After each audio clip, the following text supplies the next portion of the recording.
राहणार चाकूर, जिल्हा लातूर। मी महाराज दर्शन यावेळी अनेक वेळा घेतलेलं आहे। माझा अनुभव आज स्वतःचा असा आहे, माझ्यावर एक केस झाली होती। माझी काही चूक नसताना मी शाळेच्या एका मुख्याध्यापक पदासाठी पात्र असताना मला संस्थेतून काढून टाकलं होतं। माझ्यावर पोलीस केसी केल्या होत्या आणि माझ्याच काही मित्रांनी मला सल्ला दिला की तुम्ही जाऊन महाराजांचं दर्शन घ्या। त्या सल्ल्यानुसार मी इथल्या वाऱ्या केल्या, पोथीचं वाचन केलं, पारायण केलं आणि गेल्या 2 वर्षापूर्वी माझ्यासारखा निकाल लागून मला जे पैसे माझे थकीत होते शासनाकडे, ते पैसेही काही मिळालेले, आता काही मिळण्याच्या मार्गावर आहेत। माझा स्वतःचा अनुभव आहे। त्याचबरोबर माझ्या मुलीला इथे घेऊन आलो होतो मी महाराजांच्या दर्शनासाठी।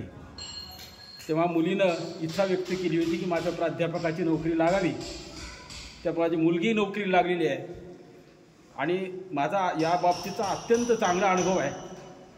म्हणून मी माझ्या स्वतःच्या मेहुणीला, ज्यांचं कॅन्सरचं ऑपरेशन झाले, त्यांच्या पोटामध्ये कुठेतरी गाठी होत्या, ते ऑपरेशन झाले, आता सुखरूप आहेत त्या, पण त्यांना इथं मुद्दाम महाराजांच्या दर्शनासाठी आणावं म्हणून मुद्दाम घेऊन आलो आहे।